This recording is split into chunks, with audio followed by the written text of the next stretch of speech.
Welcome to the S.O.A.P Bible Study video series from Oak Tree Community Church in South Bend, Indiana. We are slowly working our way through the book of Job, but we're at the point where we're really starting to make the turn toward the end, right? Yeah, and you brought that up even last week because it was a lot of the same, right? and last week we did notice a little bit of a change. Yeah. And Bildad gave his third speech. And first of all, it was only 6 verses long, right? So it was incredibly short. But not only that, but he rehashed something that Job had previously said, which was kind of odd, and took it of his own. And it was really, can anybody be righteous before God? Yeah. Which is a true statement. And then Job kind of slammed him a little bit, which was just kind of cool. And at the end of last week, there were some great verses in there about wisdom, so we spent some time with that. In fact, I'm going to bring up the verse again. The fear of the Lord, that is wisdom, and to turn away from evil is understanding. Which is basically the description of Job that we had at the beginning of the book. Yeah, right. Good point. And then I think you had pointed out, Solomon 1,000 years later, hey, I'm going to write some Proverbs about this. Several in the Proverbs and Ecclesiastes and everything. So. Yeah, so cool. So this week we have 3 chapters, and you noted, I'll just steal a little bit from you, that each chapter is kind of self-contained. Yeah. So what's going on in these? Yeah, so it's a really nice, what's going on is Job is basically done with his 3 friends now, right? Yeah. So in my Bible, it calls it a soliloquy. He's sort of talking to the air, talking to the audience. He's breaking the fourth wall, that type of thing. Talking to God, basically. Yeah, but he's done talking to the 3 friends. He's done with them. Yeah, he's sort of addressed to them, but not really. Yeah. So chapter 29 is actually like a fun chapter. Yeah. It's really he's reliving his past life, all of the good things. In fact, and we get new information. There is information in this chapter that is more than we've ever known about him, like pre-chapter 1. We're in chapter 29. Yeah. Now, right? So this is might have been nice to know that character development. It's like this is, all we get was there was a man in the land of Uz whose name was Job, and he was a good guy, and then all this bad stuff happens. Well, we finally get, wow. He really was a good guy. Yeah. And it completely, trashes all of these accusations that Eliphaz had made against him. Right. Chapter 30 then is the misery of his current life. And then chapter 31 is this declaration of innocence, this self-evaluation almost, where he and God are talking. Well, he's talking. God's not talking yet. And he's basically like, I'm asking, show me what have I missed? Show me where I'm wrong. So it's really neat, just Job sort of spilling, more than he's been able to do in a sense. Yeah. So do you want to leave it at that, or should we go in the chapters a little bit more? No, I think we can dig down a little bit. Okay. So in the first chapter in 29, we said that there's some new information. This is really Job thinking back on his life, on how good he had it. And he gives a little indication of how much time has passed. Yeah. In there. And he says, in the months now gone. Yeah. So it's not, we don't know exactly, but we know it's at least months, and it was plural. Yeah. So there's a period of time between the tragedies and where they're at now that this has happened. So we know that all these speeches didn't take place at one setting. Yeah. But now we have an indication, a little bit longer time. And we had guessed it had probably been, weeks or months, but, the months gone by and the months that are now gone, that phrase, at least in the net, now gone, he's lost a chunk of his life. Not just his health, not just his stuff, but he's lost a chunk of his life too. Right. And, that's got to hurt. Right. So I think it's kind of cool. He laments at how good his former life was. I don't remember rich being one of the things he brought up in there. It might have been. But his focus was more on I was an elder. I was able, people looked up to me. When I spoke, people listened to me. People did things that I said, and all that is gone now. Yeah. Yeah, I think probably the rich part, the wealthy part, would be like in verse 6. My steps were bathed with butter. The rock poured out streams of olive oil for me. So there was, at least from a food standpoint, he had it made. Yeah, he had no wants, that's for sure. But I think verse 4 is really telling. He says, not just my most productive time. I think that's really interesting, most productive time. But when God's intimate friendship was experienced in my tent. He said, God and I used to be like this. God and I were like this, and now I can't find him anywhere, which has been his argument all along. Yep. Yeah, there's another part. When God watched over me, by his light I walked through darkness. Yeah. Right, so it's an indication of how close they were. So then we get into chapter 30, and this is now the bad things have happened to him. Yeah. And he talks about the people, and he says, now they mock me.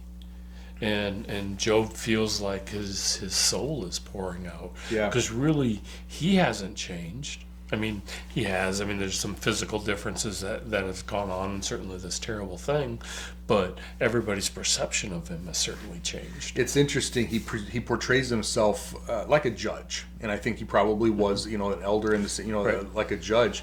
He said, I listened to their cases. In the former days, I was generous. I investigated to find out who was right. But he gets to hear, and he says there were some people that were just so obviously ignorant. So obviously, he's like, we didn't even waste our time. Of course, just, everything, so we dismissed them. But now they're coming back at me, So you think of it like, sometimes you watch TV or whatever, and, there's this dirty cop or whatever, and he goes to prison now. It's like the entire yard is like, hey, that's what Job is feeling. I wonder, as I was reading through this again, I wonder if Job's life was in danger as he's out there all by himself. No security guards, no protection. I wonder if his wife at home alone with no servants and no animals and no protection. I wonder if maybe some of these people whom he had put in jail or in whatever were coming after. Were there squatters on their land now? People just waiting for him to die so they could snatch pieces. Yeah, exactly. I'd never really considered that before, but as I'm reading through this again, he's like, these people that I had once judged are now coming back at me. Yeah. He cries out, the night pierces my bones. I mean, you can feel the agony in here. Yeah. And he, and again he says he cries out to God, but God doesn't answer. Yeah. And this is like 20 chapters now, where he's saying that. And to me, the new part is he's mad at God. Before there wasn't necessarily where he was mad. But now he says he's mad. Yeah. He's mad at God because he feels that God has been cruel to him. Yeah. You attacked me. You are bringing me to my death. I'm a brother to jackals, a companion of ostriches. Yeah. So there's ostriches in the Middle East? Yeah. Yeah. You don't know that.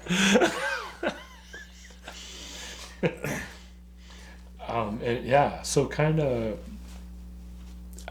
back on that downward slope. We had one chapter. It was like, all right, things are going good. Now we're down on that slope again. And that piece that you brought up, where he's not just calling out for God, he's sort of lashing out at God. Yeah.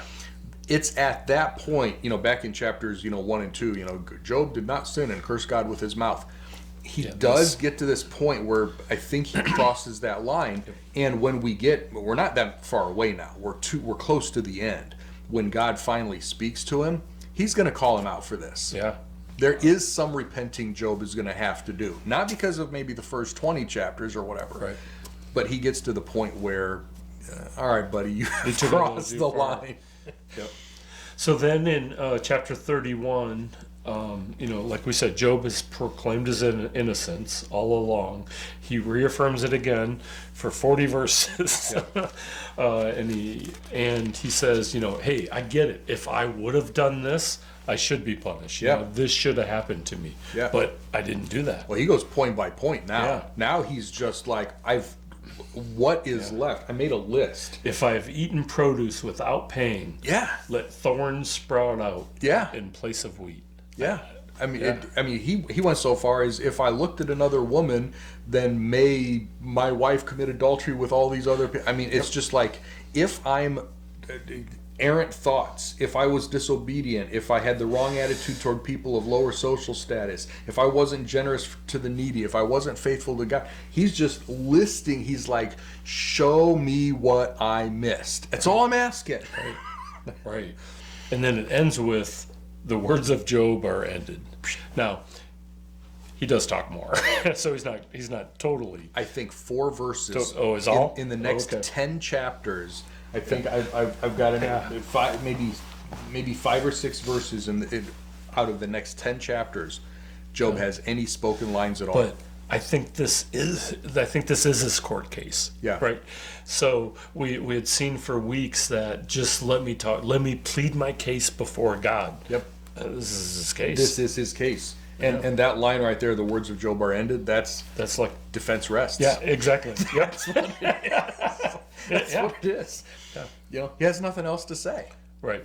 So that's sort of the turning point here. He's made his case. He's finally, his friends aren't listening, but he's assuming maybe God is, right? He's made his case, and now he's ready to just sit back and wait for an answer. Right. And so we're done with the 3 friends too. So what's next? So we are there are 2 more major speakers in the rest of the book, and both of them are going to try to give an answer, and we'll see if Job is listening. Okay. All right. So we've made it. We've made it to the point. If you're still with us. If you're still with us. We've slogged through all of the, Job is bad and no, I'm not, and you're bad, all of that stuff. We're finally to the point where Job's been able to make his case to the best way he can, and now he's going to sit and wait, and he will receive an answer from 2 different people, 2 different spokesmen. And it's pretty interesting what they come back with. So, and how they approach it. So stick with us. We're almost there. Just a few more sections left, and we'll finally resolve this big problem of pain that we've been wrestling with. Until then, we still wrestle with the problem of pain. So feel free to share this with your friends and family, especially if they're considering some of the same problems. And we'll be back next time and start to get some resolution here. See you then. Sounds good. Yeah. Bye.